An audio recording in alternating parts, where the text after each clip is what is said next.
Good morning, everybody. Morning. I see we already, started our rehearsal. So it looks like it's going to be so much fun. But anyways, good morning, everyone. My name is Mashuto Waham Pashele. I am an ambassador of the beautiful TimiaAfrica. So if you are not familiar with this beautiful TimiaAfrica, well, this is like an organization that addresses social issues that are faced by the society at large. It can be diversity, it can be equality, inclusion. We sit down and discuss these issues so that we live in a much better and more comfortable, and we allow people to participate in this beautiful environment that we live in without any fear or harm of any sort. So I look very forward to this session, and this is our very first dialogues. We'll be talking amongst each other the same way our beautiful people will be talking amongst each other. And the main purpose of this dialogues is just to create critical thinking and creative thinking amongst each other. It is going to be a monthly thing. So we'll have a different topic every session. And we'll really appreciate it if you guys follow us on our social media platforms, follow us on our website, check out our website for more information. And please write to us and suggest topics that you'd like for us to discuss on each and every session. It is going to be every month, so it is going to be so much fun. I am not alone. I will be working with my beautiful colleague. Her name, because today we are discussing identity crisis, I'm going to say, please welcome Mr. Bedston. I know, but for now it won't make sense. Her name is actually Marco. Her initials are MR, so to me it's like, Mr. Bedston. Thank you guys so much, and yeah. But before we get into it, can I please ask to thank the following? We would like to thank the Forge, our volunteers. We would like to thank the board, Imaginaria. See, they're recording our session and we look beautiful, and we're going to have this to share with everyone. And one last thing, we're looking for volunteers. So please do go to the table and sign in if you would like to volunteer and be part of TimiaAfrica team. Thank you so much. Super excited. Woo! Please welcome. Thanks. Woo! Hi, everybody. Thank you, Mashoto. Thank you very much. So, as you can see, we have a relationship and we communicate a lot, okay? We communicate a lot. So, I know that there's a bit of confusion about me. My initials are MR. And I'm actually a confusing person. Many of you know that from different aspects of my life. But you will see I am dressed in different ways intentionally. I support different activities. And the intention is for today for us to look at different forms of identity crisis. And also, identity crisis does not mean that I am having a meltdown right now. It is much bigger than that. It is much bigger than that. So the format that we will take, I am not going to be the person that's going to be lecturing you today. I am the person who's going to be facilitating you, and the dialogue is going to happen between all of you here in this room. The dialogue is about you using your creative thinking, using critical thinking, to address the issues that concern you most and that concerns our society at large. Because if we don't do that, we will not be able to live in a world that is peaceful and where we can live in harmony with each other. So the floor is yours today. It's not going to be mine, but I'm going to be facilitating it, and I'm going to be encouraging you and challenging you as we go along. Okay? Thank you. Thank you.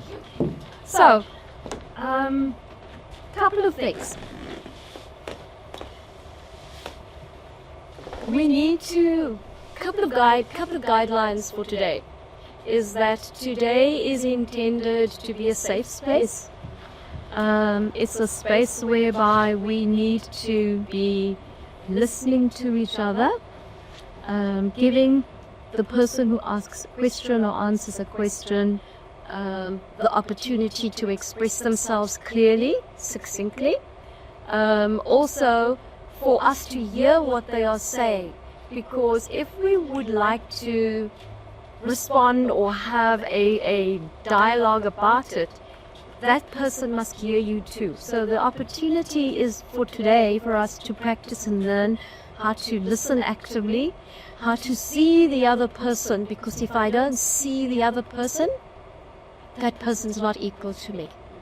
So these are some of the guidelines that we would like to practice today, and hopefully we can do so respectfully, because TimiaAfrica, as Mashoto very, very correctly said, we're about equality, diversity and inclusion. And so by having that as our focus points, we need to practice that in the way that we communicate and talk to each other, and take it outside of this room, so that at the end of the session we've all learned something, and we also are giving other people that same opportunity outside of this room. It's not only in this room.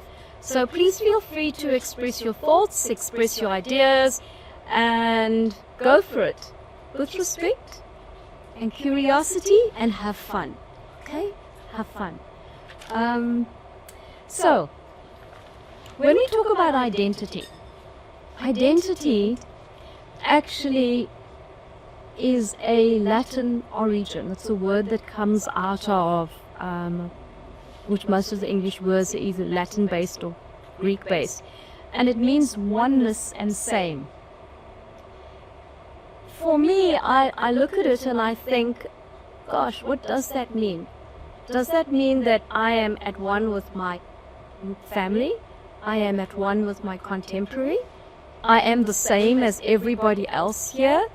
Or am I different? It's a question that I can't answer. It's like this question, philosophical question that says, who am I? We're always asking about who am I.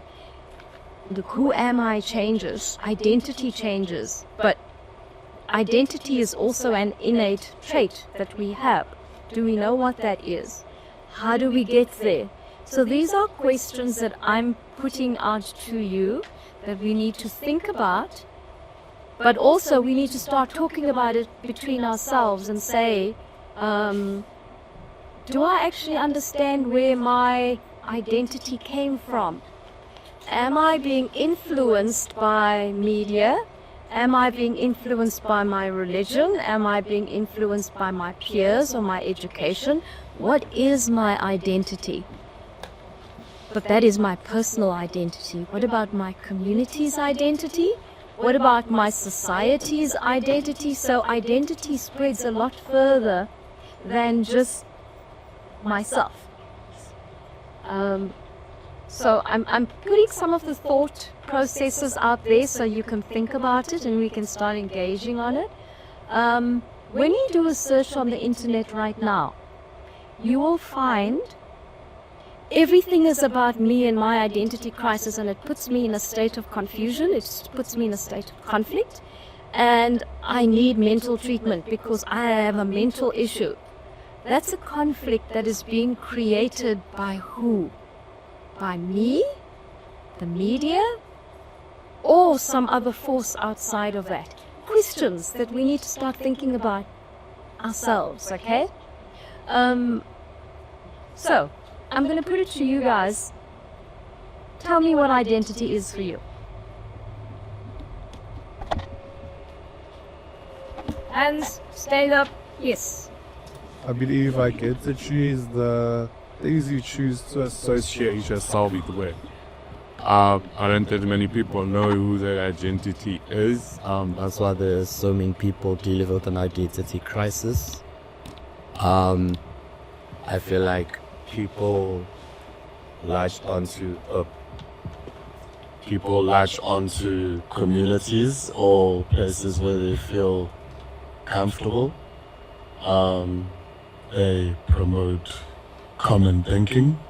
They usually are afraid to challenge the world. challenge the norm, ask questions.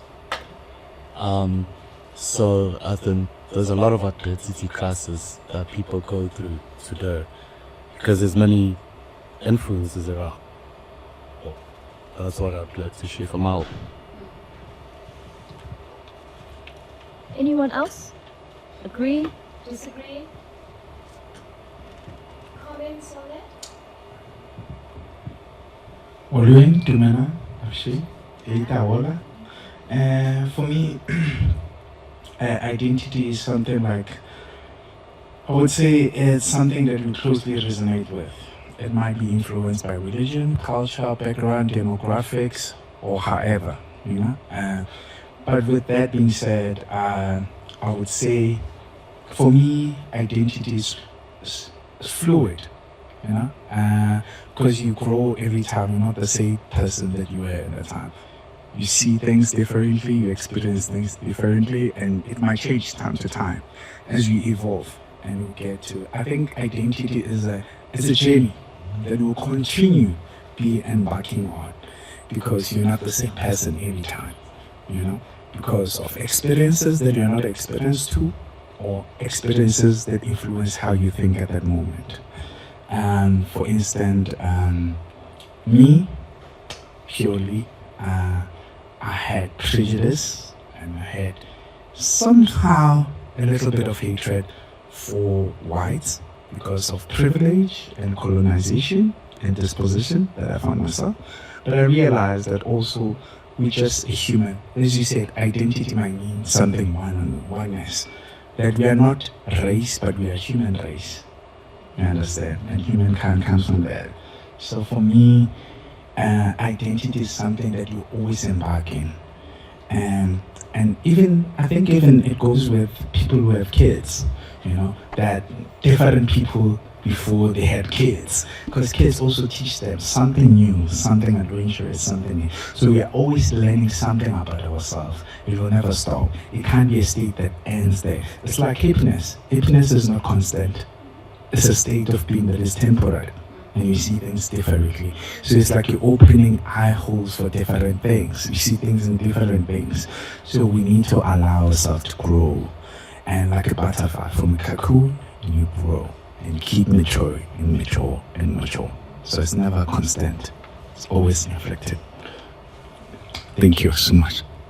I like that. I like the reflection, because that's how we grow, when we look at ourselves internally versus externally, because reflection is something we don't actually do a lot, and that's actually really interesting presented. Also the dynamics of the life, like some panstrakes.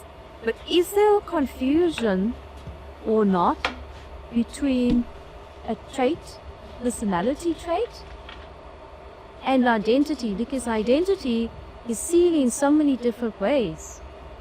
So my question to you guys is, what you're talking about in personality trait that changes over time? Or is it my identity? What is my identity? First and foremost, is my identity something that comes from me, inside of me, and I expand on that? Or is it something that I just go with the flow as society takes me along the way?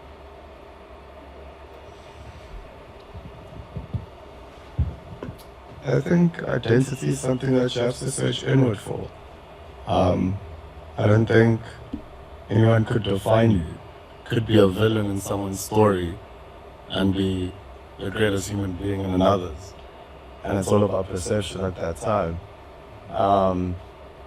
And if you're worried about what everyone else thinks about you, I think you're already lost. And yeah, I think you've already lost the battle of this world, because I don't think anyone knows who they are, if that's the case. And I think we all on a journey of finding ourselves, you know? As he said, it's a constant journey. You're questioning yourself every day. Am I the same person I was yesterday when I woke up? Am I the same person tomorrow? Am I going to try to be the same person tomorrow? And I believe as human beings, as we age, you choose to grow, learn, be better, or stay the same. But I don't think you might actually know what your full identity is. Like I said, you're influenced by a lot of things. I think we all soul searching. Like we're really all soul searching. And I think we're all trying to find our inner self, you know?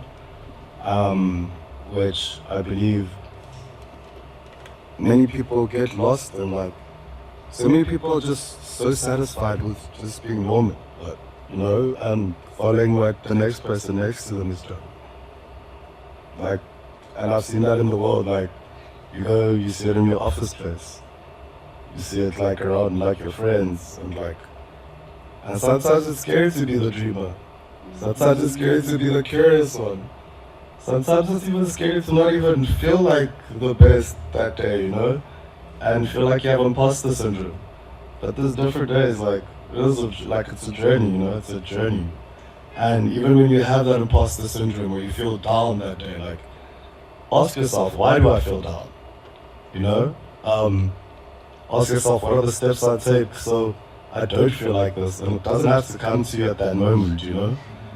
But that identity that you speak of, I think that will tell you who you are, where you're going. I like what you're saying about the identity tells you who you are. So what makes it that we become fearful and we become too sure of ourselves? Maybe some others would like to comment on that as well, because is somebody at that?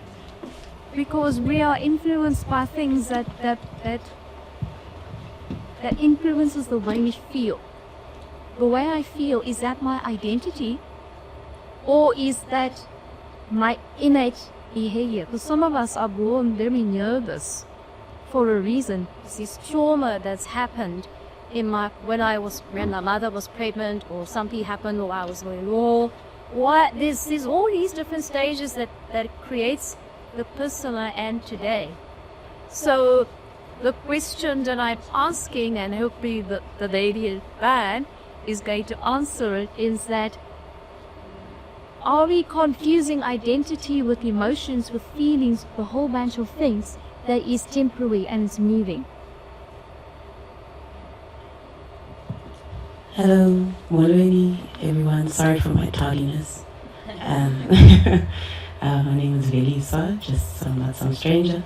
But I think to answer your question in a word, and then to kind of backtrack a bit, yes, I think there is a lot of confusion between one's innate identity and then their emotions, and then the perceptions imposed on them, and then all of these things. I think identity is so complex because you come into this world as, this is obviously my perception, as a spirit, right? Which is already as complicated as it can get, because what experiences has the spirit gone through before it landed in this body, in this life, right? So the inward work would be to then to be and be still so that you can listen to the experiences of the spirit. But identity, again, is the body that you are now born into, you know, and that comes with all its intersectionalities. If you are a woman, if you are black, if you are South African or not South African, if you are, if you've got a different home language, you know, you're not English first speaking or Xhosa first speaking or Tswana first speaking, and whether you have siblings or not, whether you were born into a certain class, you know, and all of these things intersect to create this experience of identity that you have to grapple with now. And then, even in that view of complexity, there's you perceiving all these intersectionalities that make up you, and then there's how other people are seeing you, you know, and how these intersectionalities come together to make you. And they have their own ideas of who you should be because of the packaging you've come in. And then they project that identity onto you. Oh, you're a black woman, so you're loud and you're angry and you're whatever, you know, or you're a black woman, you should be able to be completely mothering, you know, kind of doormat. You should be supporting everybody. That is your thing. So when you go and try to be an independent woman and not really look back and not pay attention to things like black tax and things like that, you're now shunned. And then you can take that as your identity. I am this rebellious black woman among the black community or among the world, and then you make it your identity. Oh, I'm a rebellious human being. But maybe that was never you. But maybe just who you are and how you perceive yourself is rebellious to the world. So I think identity is super complex because of the intersectionalities as well as how you're perceived and how you perceive yourself. Absolutely, thank you. That my favorite word, intersectionality. Any other thoughts on that? Hi, Samir. My name is Samir from Timia. Yeah, I agree with what everybody's been saying, and particularly the intersectionality. And it goes to the point that we all have multiple identities. You know, we don't have one, and I see it as in like, you know, we always wearing. And I think I forgot who described it as identity is like when you put it on a performance and you put on a mask in different spaces. And that's how it is, you know, there's different spaces and different masks that you wear. And that's how I see it. So it's never one, you know. And obviously a lot of the identity you formed through your socialization and stuff. And I think part of that is, and you know, especially your primary socialization, being a kid and being informed by a lot of the time parents and family, those identities become more difficult to shake off. And I think this is where we have to understand the ideas of like critical thinking and self-introspection with people, you know. And I don't want to talk too much on it, but like religion and sometimes political views as well, where people, it's difficult for them to break out. But it takes that sort of re-education, that reassertiveness of the self again to understand different things. And as the gentleman pointed out, you know, to have to look back and say, you know, I have a hate for these people or that person. And I think that's important in development as a person as well when we look at identities. Yeah. Thank you, Samir. To pick on two things that both of you have said is that we look at each other from the physical point of view against my Mr. Vanster, okay? We expect something and we see it, we judge based on the person's physiological looks and instead of who the person is. And sometimes we never show who that person is because of, again, trauma or whatever else has happened. So comes back to the question of where did we get those ideas from? Who planted those constructs of my hair or my skin color or what I'm wearing? Where did that come from? And what are we going to do about it? Because it is something that has impacted us and influenced our lives in such a way that we have an identity crisis. Do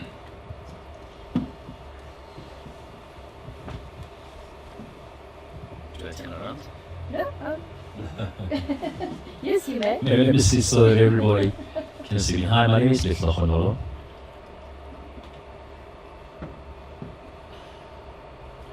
I come from the Black consciousness background. This whole notion of identity has been very, very important for us as Black kids when we're growing up.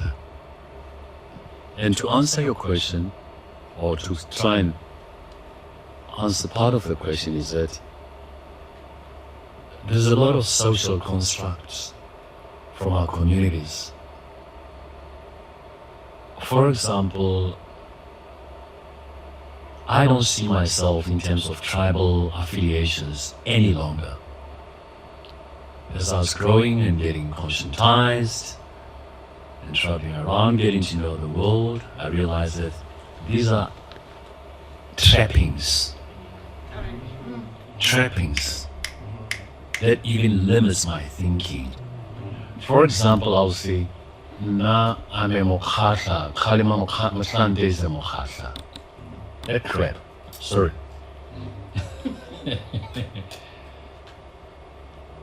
Colonialism has done a lot of damage.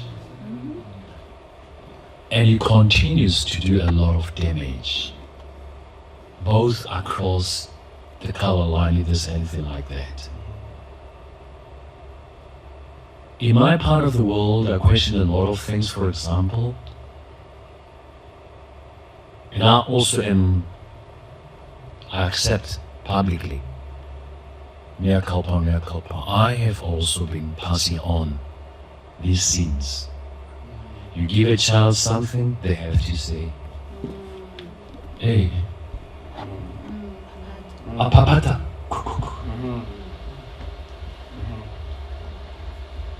Khotso maruti. And I, this morning, asked someone, I said, but why are we doing this? And my niece says to me, uncle, it's respect. I said, so says who? You look at me, look at my hair, look at what I'm wearing. The minute I walk in any place, people look at the physiological side. This guy is a Rasta. He's a smoker. He's this and that and that. And unfortunately, those social constructions, and the media also plays on this a lot. And with this generation, and for me, your generation is very interesting to me because I don't know much of the space you're occupying. And I'm very, very interested. Shamir, you've just captured it beautifully that we have multiple imageries or identities. You also referred it to as I was listening to you. For me, identity is something that is in flux. When I was this young man, I used to think this way. And when I meet certain people in the world, my thought process changes. What I think about women, I don't even see them in terms of racial terms. I'm going to cut it short and give other people a chance. Thanks. Thank you very much, Maha. Thank you. I have one or two other things that I wanted to throw at you. Is that because these are topics of discussion today, which we challenge, is our language. Our language. Our language is seen and is part of our identities. But it doesn't mean that we need to have one language, does it? Because we, in South Africa, we live in a very complex society.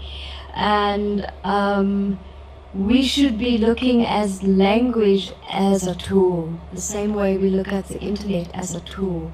It is a means to connect us so that we can communicate and we can understand each other to move forward in our various directions. But we're using language as a political means. After all these years of fighting, living, going through, reflecting, healing, if we have healed or even taken on the processes of healing, that things like language and color, cultures are still things that separate us. If you take the time to go sit with your neighbor and ask him, hey, how are you? He'll probably tell you good or bad, just the same way you would. And then if you go on to ask him more questions, you'll realize that there's more you guys can relate about. Like, despite the circumstances and situations, you know? And I think it's when we start asking questions and saying how you feel, like the gentleman said here, you probably actually like learn to also love his neighbor, the white person, or if that's how he sees them. But I see it as like brother and sister until I feel like I'm wrong, you know? And that's how like my household has always been, I guess, you know? My parents always invited all my friends, purple, pink, green, into the house, and we all sat at one table. If we were eating burgers that day, we ate burgers. If we ate pap that day, we ate pap. If you spoke a different language, we would also try to ask what your language means or whatever. And that's how I've always grown up. I was lucky to have grown up privileged, but now I stay in Braamfontein and I walk through the streets here, and even the least fortunate person, whatever their culture, I greet and take the time to acknowledge them as a person. And I think respect as people will cancel out those little constructs the world has put on us, you know? Whether it's a book that we choose to live our lives on, whether it's the language that you choose to latch onto. Like I said, people need communities to feel stronger or feel like they're a part of something. But others just need to also question who the next person is and who they are. And then maybe you can find a way to unite. I tell you. Just 1 sec, but let's try to sort the mics out for a little bit if we can. Are we okay? I'm okay with something. Okay, good. There's somebody, a lady. Yes, the lady. Hi everyone, my name is Non Smith, and in terms of languages, so I'll speak personally about myself. I'm originally from Tanzania, but I was born in Zimbabwe and I grew up here in South Africa. So already there's a trail of languages that one has to learn in order to communicate with people in those countries. And firstly, for me, I can't speak Swahili. However, I can speak Shona and Ndebele, but I'm not fluent in that. So when I moved here in South Africa, based on the environment that I was in high school and varsity as well. In high school, they taught me how to speak Zulu, and I'm able to communicate with people in Zulu. And in varsity, I have friends who speak Xhosa as well as Sotho. And I am very much open to learn and also communicate with people of those languages. So in terms of identity, also in language, I personally am confused to say what language do I really speak, because even English, I'm not fluent in English. So in terms of, I'm really not sure if it's a must for someone to be like, oh, you are a Zulu, or probably when you sit around people who are Shona based, they're like, no, but you're not a real Shona, just because I'm not able to pronounce certain words or to articulate much as they expect me to articulate. So it's a matter of, especially in this generation, opening up to say, okay, I'm not able to speak this language, but I'm able to communicate with you and we're able to hear each other. I think that's what matters, rather than sticking to, I have to be perfect in this language because that's my identity. But as people who travel around the world, who meet new people, I would proudly say that I'm able to communicate with him. Probably if he speaks Zulu, I'm proud of that. I'm able to speak Swahili fluently. And if you don't speak Swahili, then you are not a true Tanzanian. Or if you don't speak Shona, you're not a true, Zimbabwean. So I think that's my take in terms of language. Yeah, thank you. I love that. Thanks. You could hand it over to the other lady at the back. But I think that shows the intersectionality of life. Because literally we are moving into a different frame of world that we're living in. It's changing, it's becoming more and more dynamic. So yes, you can still speak your language. I can speak my language, which I don't, because I didn't go to Gujarati school. But the point is that it's part of you. You can't take it away. It's your culture. It is part of your environment, your family environment where you come from. But we need to be open to a different way of thinking.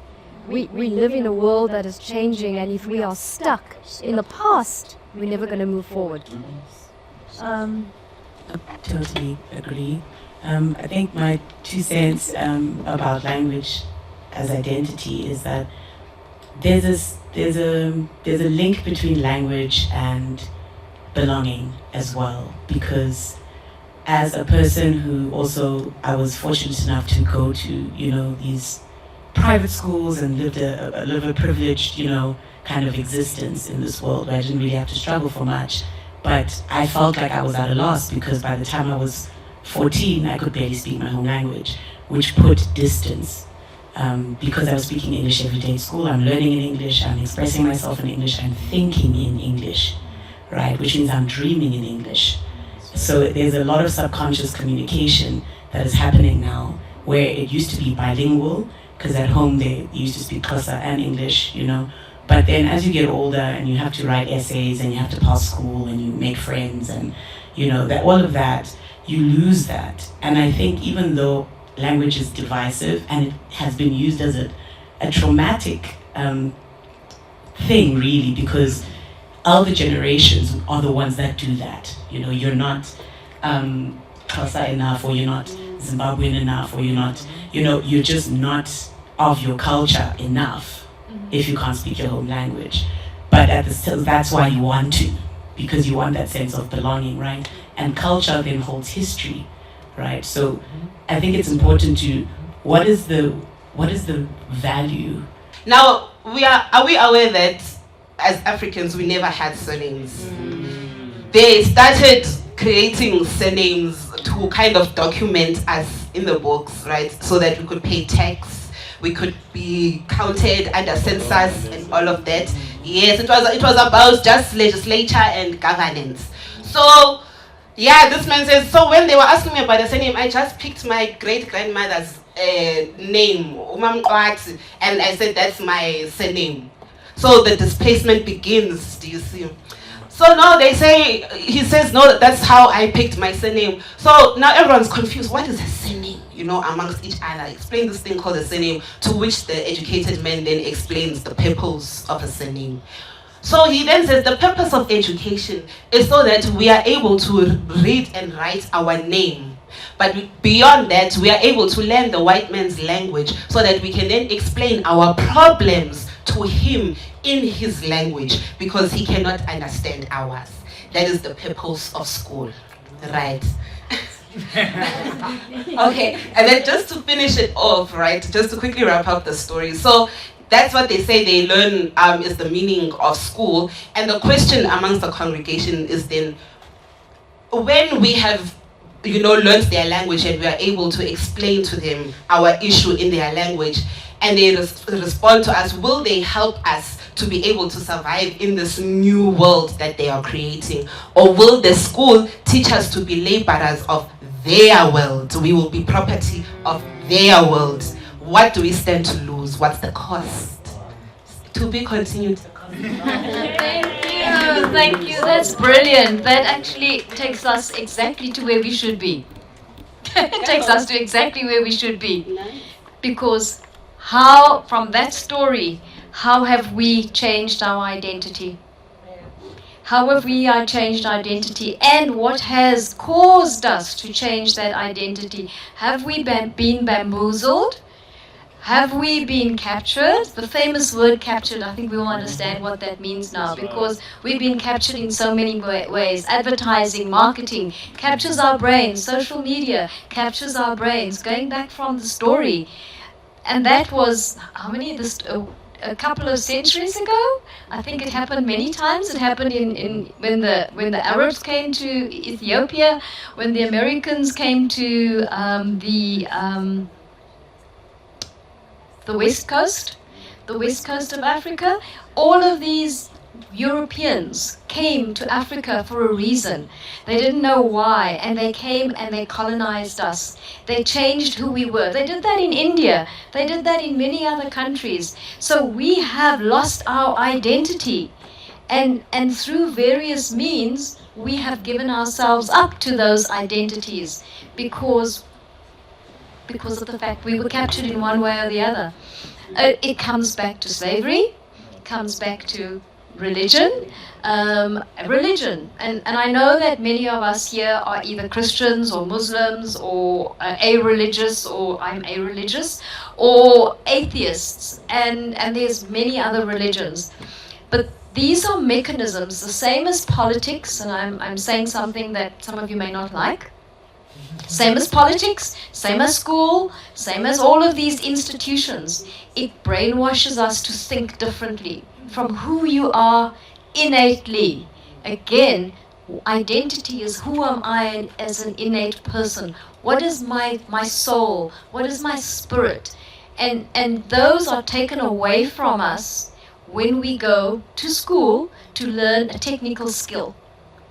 A technical skill changes who you are, because you then start, back to your story, being a slave, as an accountant, or as a doctor, or whatever. Yes, we need those skills, but is that you? Is that you? Is that really you? A title means absolutely zero when you die. When you die, it doesn't go with you. It may sit on your gravestone, but it doesn't do anything for you. So I don't know. That's just the thought. We can continue with that particular thought. Or just Wendy wants to have something to say. So I just want to comment on the changing your identity when you walk into a room. As a colored person, what I've noticed is that sometimes, like now, I'm not speaking the way I would speak at home because often our accents get, it's like kind of stereotyped as ghetto and ratchet and loud. So when you're a colored person, you constantly like changing the way you speak, and you always have to be mindful of the things you say, how you say it. You can't be a bit, if you're too loud, it's a problem. If you're too quiet, it's a problem. You have to constantly watch how you speak, watch what you say, because of all these stereotypes that I feel like as colored people, that's our identity. Only our stereotypes. Like, we don't really have this culture, we don't really have a lot to make our own culture. And it's also, we've taken a lot from different cultures and made it our own. But also the school thing I want to say is that when I was in school, I was like kind of good at Afrikaans, but only because I grew up and my granny's Afrikaans, my auntie's Afrikaans. But when I would write an essay, they would tell me, you're doing it wrong, because that's the way colored people speak Afrikaans, but that's not the way we speak Afrikaans. So it's always been a struggle. So it's always been something, like, when you color, it's always something that's always a problem. You can't just be you and it's fine. You can't just walk in a room and be like, hello guys, it's a problem, you know? You can't be yourself fully because you constantly have to fit what other people want you to be. Do you guys get it? Oh. So in reality, what's happening is that your identity is continually being challenged because you can't be yourself, because you always have to be what other people want you, and that's the problem. Correct, and that's the problem that I think is challenging to most of the youth today. Not only youth, I think older people too. When children leave home, I don't have any kids, but I see it from other people. When youngsters like you grow up, you leave home, mother and father is at home, now they have to face each other. And now they have an identity crisis because they've never faced each other before. They're without the children. So there's many times in our lives that we have identity crisis. It is for us to actually, now that's the strength of your identity. If you are strong enough to actually maintain your life, the core of your life, throughout all of those different phases, your core will never change. But you'll learn and you'll adapt as things go on. That is my advice, okay? That's my advice. Yeah. Thank you, Margot. But what do you mean by the word core? What is it? Well, you got a physical core. You're talking about that my core is my Yes, that's what I want to emphasize. You said a lot of things about spiritual things, right? And we talk about physical body and all this crisis, all these identities, all these layers, all these multiple personalities, all these cultures, all of the things we discussed, all of our experiences, everything. We start from the birth and we're going to die. But in birth we receive this body and we spoke about spirit. However, whichever language we're going to use, that's the core. And media, schools, societies, different cultures, trying to say it's not existent, it's not there, and creates this, well, I would say fake identity of what is core is. Because if we don't work around the right core, we're never gonna get the right tools or right strategies or right way of new form of education or partnerships or, I don't know, building this planet or Earth, whatever we call it, countries, which is also nonsense. We live in one place, it's in a different areas. We do not have to have, all these divisions. We spoke about one division, identity, but division goes in up to the, we need them as a part of materialistic view, but we post-materialism, we go to a transhumanism or whatever, or even post-transhumanism. So all of these things comes to that idea. What we never should remember, where we start. We start with spiritual, and we always will be. But obviously we can't live spiritual alone because we have this need. And we could have it a bit of cyber, since we have a cyber story going. That's also necessary to be part of, because even if you have a fake tooth, or device in your brain. Oh, I'm not talking about mask, but in any form. I'm talking about you have Parkinson, you have speaking issues, learning or hearing or whatever. You have all these devices, heart devices. It's all these cyber devices already, and they're not now. They're already 60 or 100 years, some of them. So we only putting this story as big deal now, but it's been going for some time. And I know, actually met a guy in Europe, he had funny thing from his head. He couldn't see, but he can decode the things.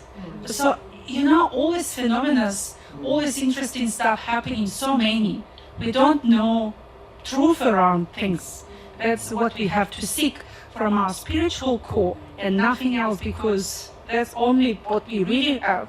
And then we can build on it, whatever you want. And what Marco proposing we need to have right tools, custom to what you want, and they have to be not divisive, because that's only going to give us good energy or bad energy. Which one you want? We have too much bad energy, whichever package you put. And if us understand good energy, good vibration that hurts 40 plus hertz and all of that, when we have a chance, and we can just, because AI is growing, we can just die tomorrow, because we're gonna be irrelevant, because with the speed and whatever happening. Anyway, thank you. Thank you, Alicia Sava. Alicia. Yeah, I'm Alicia. It's fun. My name is Alicia. You're filming. Go ahead. Well, thanks. Hi guys, my name is Mapula. Yeah, hey, these topics are very interesting, eh? And one has to just think harder, But for me, well, I just want to comment in terms of the language thing. But I think they're related in terms of identity, your language, and. So, in terms of identity, I just want to be short in there because I don't think I'm that, I think for me, it is basically who I am. As one said, somebody once said, humans are spiritual. So for me, it's spiritually, I need to be identified. First, I need to be aligned before anything else. It's very important for me. Okay, it comes in terms of culture. Well, I'm in Ndebele. At home, we speak, Ndebele. My mom is Mutswana and what. So there are many facets towards your identity that somebody said is not just one thing. There are many things attached to it. But for me, it's spirituality. I need to be content in terms of the inner me, spiritually, be on and in the right lane. Okay. And let me just stop there in terms of identity and whatnot. In terms of language, for example, I grew up, as I said, my dad is Ndebele, my mom is Mutswana. So I grew up in my mom's, home, where we used to speak Setswana, And when I came to live with my father's, family, we were forced to speak Zulu. I mean, Ndebele. It's not even Ndebele, let me tell you, because they are speaking more of Zulu than Ndebele. They're staying in Winterfeld. We grew up there. So I faced many challenges. Like, it's very hard, especially at a 10-year-old, to learn a language and be fluent. But then my dad said, this is not, that's your traditional or African person or dad. You can't be speaking that language in my house. I'm Ndebele or Zulu or whatever. You need to be Umerukuruma. I would any Soto in my house. You understand? So we struggled. I struggled until I picked it up. So obviously, my Nguni wouldn't be that perfect. So from then on, what I've learned is, for me, language is, as long as I can pass the message, It's a matter of communication. As long as I can speak and you understand me. I'm a mother of 3 now, and just going forward, my last born is in an African speaking school. He's doing like Africans. And when I talk about that, why Africans? Where does it come from? And I'm like, I'm human, I'm a South African. It's a diverse nation. So it's gonna be easy, for me it's gonna be easy for my children. Or maybe somebody just said, maybe you are living your dream or your life through your son. But then for me, it's like making things easy. He's gonna choose when he grow up. And others are doing English. So, but they know that at home, it's not an English home. No, I'm not saying they're not supposed to be speaking English, but they know that the language of communication as well, it's Sotho. It's not even Sotho because, it comes back to my background. Siyakhuluma, and as I'm Khulumi, then I switch to I'm having a problem myself because I can't speak one language like fluently. When presenting, I can't. I just have to, So for me, language is as long as the message has been passed. We are living in a diverse universe where it's, for me, it's very important. As one said, when I look at you, I need to trust you, and unfortunately, as you said, identity, I need to identify you. Who are you? And then, okay, you are white. What part of white? Do I know the part of white that I need to address? You understand? So it's easy for me. So for me, if it was possible, I would be speaking all the languages so that I can interact more easily with people. You understand? So the language thing for me, there's no root in it, but then it's very important. Like I tell my kids, you can't be, restricted to speaking one language, like English. I took that away from them. Okay, guys, let's communicate in other languages. Now we have introduced Afrikaans in our home. But then you know what? My son doesn't want to speak English. Afrikaans. I was even concerned that maybe he's not doing well in Afrikaans. But then the other time I met with his teacher, he's in grade 3 now. He started in grade R. And they were like fluently speaking Afrikaans, like fluently. You won't be hearing him speaking Afrikaans in one. So that interests me because I don't want to be building stumbling blocks in their way. So he will choose when he's older that no. But at this route, I can't be speaking 5 languages. Maybe I'll confuse myself. They'll choose if they want to speak one language or not. But then for me, we are different. Like it's so hard and painful for me. Like if somebody's speaking Swahili and I can't respond in Swahili, I have to struggle. And this thing of English being our main language again. I'm not English, she's not English, but then we are speaking somebody else's language. But then that is how things are. So for me, language is, as long as I can communicate with you, even if I can speak Zulu and you speak Swahili, but then as long as we understand each other, you understand? So we shouldn't be inclined to restrictions in terms of language. I like what you say. I like what you say with regard to, I know you come to, okay? Is that it's a communication tool. It's the same as today we sit in front of a computer and I miss 50% of the communication because I can't see you. When I sit in front of a computer, I'm sitting in front of a filter. The filter does not represent who you are. Yeah. And we are missing that. And yes, we can use the phone to speak to everybody else, but we do not know what's on the other side because I can't feel you. I can't feel you. And language is a communication tool. It means more to some of us than others. And we must respect that. I think this is where things like respect, and if you want to go to church every single Sunday, I respect your belief system. If I choose not to go because I have a different spirituality, accept me for who I am. That's part of my identity and yours, and I think that's what we tend to lose in this world because we chase it. And we're chasing way too much. We're chasing. Xavier comes from royalty. He knows him and I speak to each other equally because he's my equal and I'm his equal. Doesn't matter that fact that I have an age difference, but there's respect. And respect we need to learn is also dynamic. Respect is not just a matter of, doing that. It's not just that. And I mean, all bending to the king. We've only got one king here, so not Dr. King. It's that king over there, okay? But you say, I know I'm a king. I have a big cup saying that, but I don't take myself like as a person who's above or anything. And I think what I love about like the language, she said, as a tool, language should be a tool.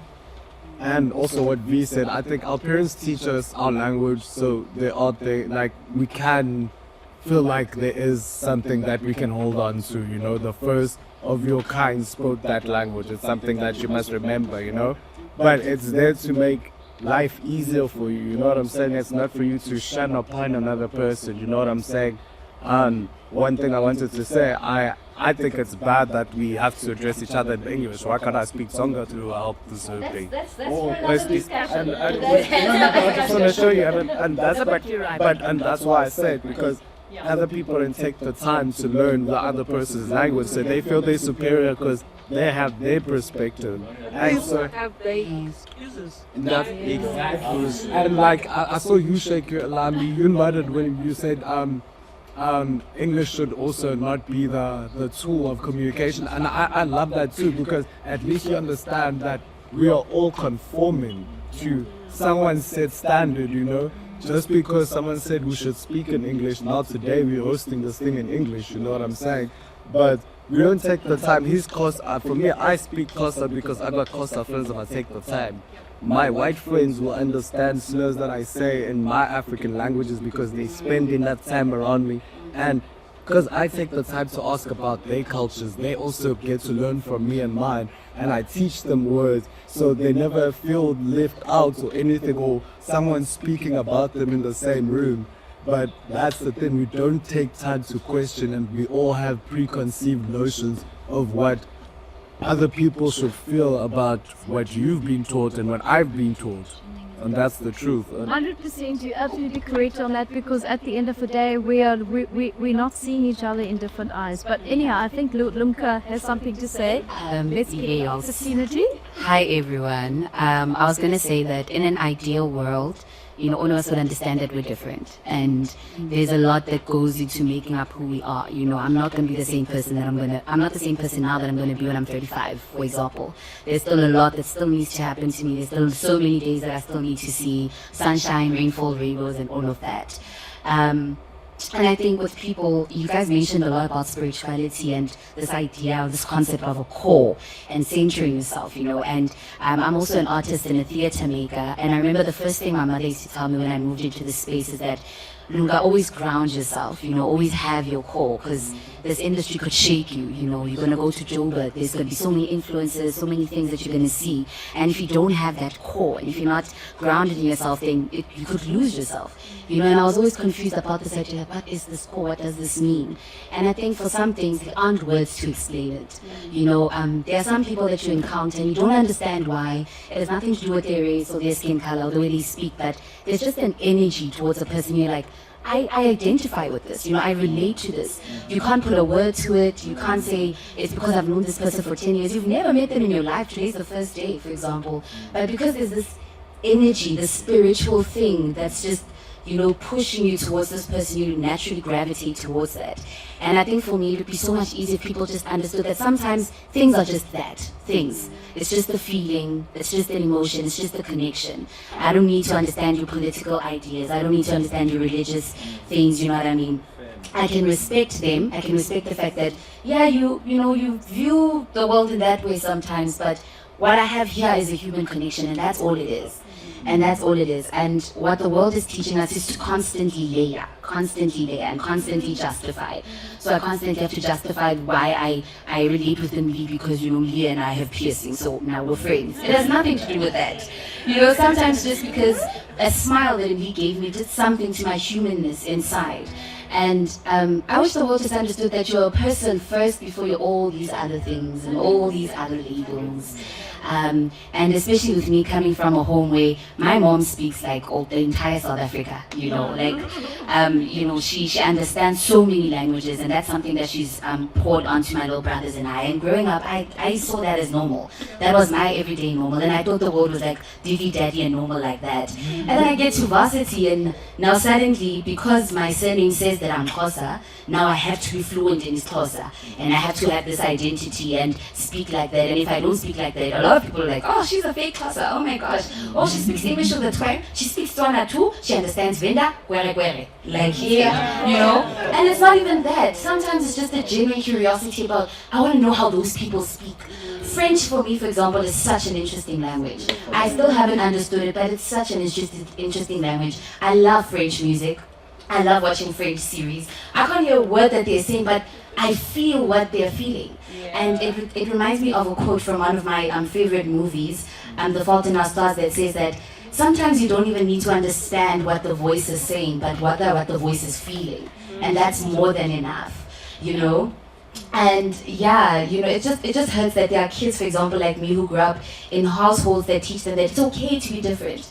You know, I'm sure most of us are going to be parents that want to teach our kids like it's okay to be different, you know, it's okay to learn different languages. But then they go out into a world that's so cold, that's so unreceptive, that suddenly, you know, responds to them in this coldness to say, no, this is not right. You can't know everything. You can't want to learn everyone's language. You can't want, you know, on Heritage Day to be like, oh, tell me, what does this cultural thing mean? Am I allowed to wear it? Or what does it mean in your culture? Things like that. So I just think the world needs to come back to a heart first before we go into a mind. You know, go back to a feeling before we start being intellectual or start being so political and critical about things. Because at the end of the day, we're just bodies that feel. Bodies that experience, bodies that go through emotions that we can't explain sometimes. And it's okay. It's really okay. You wake up someday, you're crying, you have no idea why. Cry. It's okay. You know what I mean? Today, you know, you like pasta, tomorrow you're just like, ugh, that's the worst thing I've ever tasted in my life. It's okay. Life is evolutionary, it's a process. No one has a life guide. No one has a, you know, let's do this is how we take it right type of thing. And if the world could just move in that direction, you know, understanding diversity, understanding this idea of a differentness would be so much easier. That's for me. Thank you. That is actually, I'm going to come back to you in a few minutes, okay? There's some other people who could I might come back to you. Otherness. Yeah, others. We don't see the otherness in the other person. Now I'm going to make one of your fantasies come through, okay? I'm going to make it before I come to you. We need to speak in French. Yes, an Afrikaner. Yes, an Afrikaner speaking in French. Okay, so yes, I speak Afrikaans. Test you. Oui, madame. On y va, madame, on y va. On doit parler français, je sais. Oui, un truc.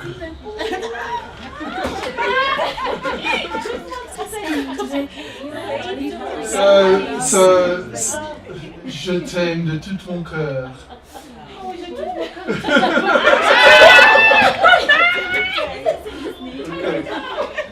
So I come from Afrikaans background. I do like my culture, but I also think it's very limiting. So that's why I actually learn about other cultures. So I've taken Dutch, I've taken German, I've taken French, I've taken Spanish and Chinese and Mongolian. So I've tried a lot of languages and tried to understand the different cultures. So I think it's just you just experience so much more by opening yourself up. Yeah. You just wanted to hear this good thing. I really did.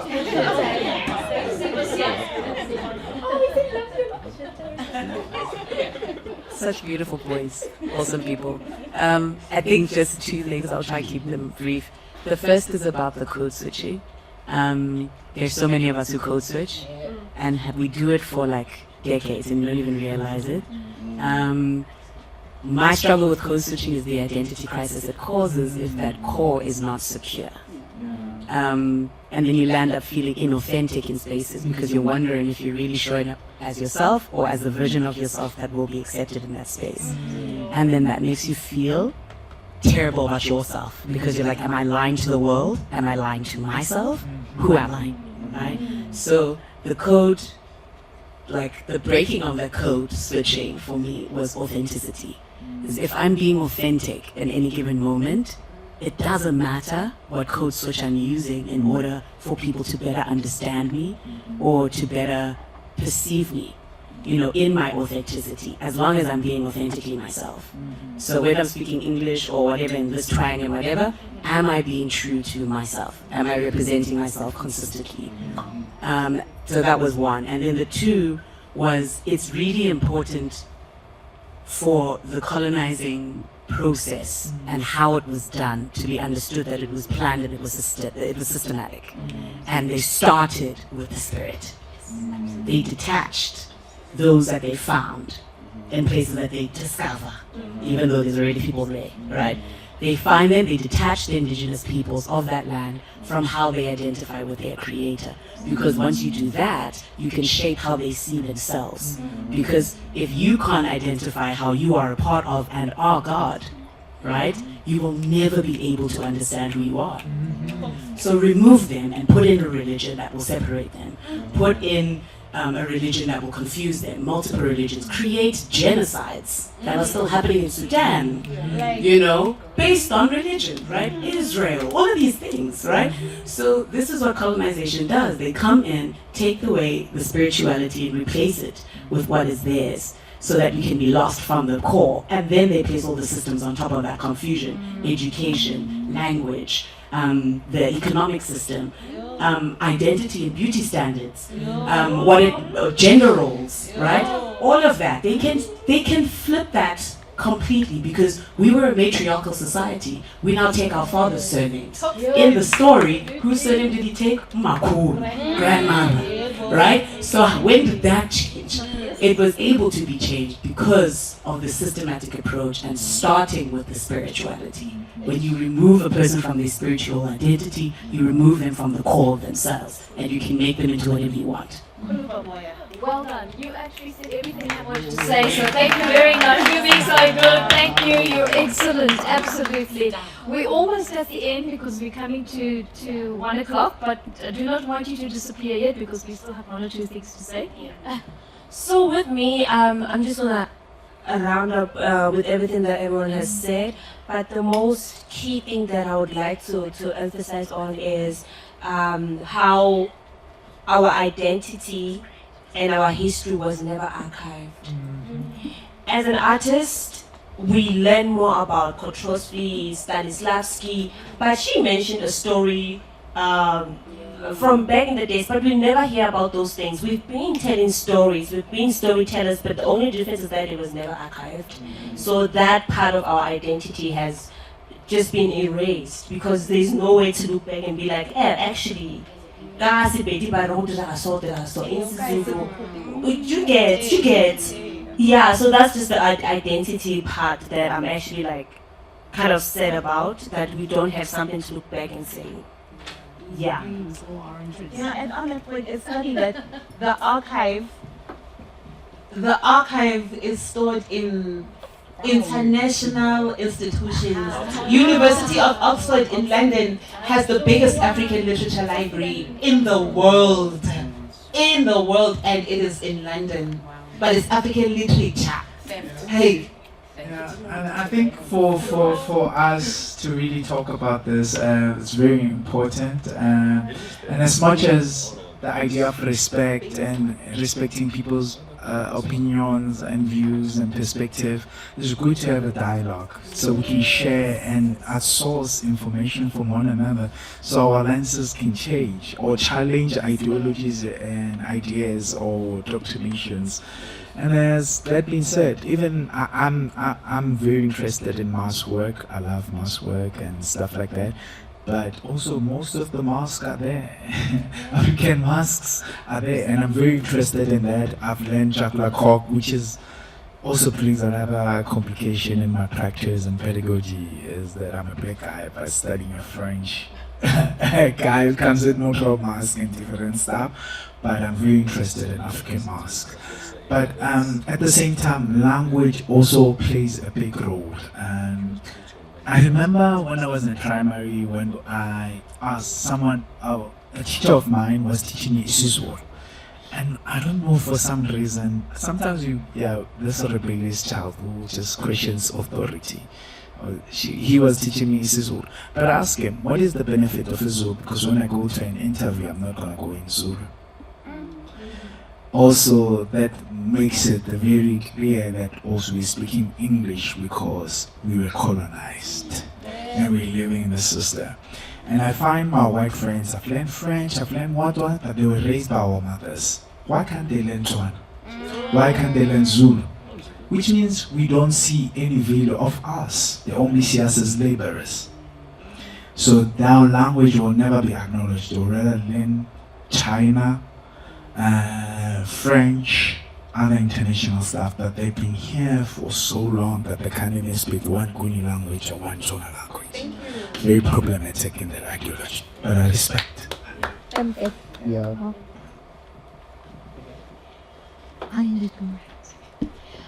Thank you very much for that, and I'll tell you why thank you very much is that we have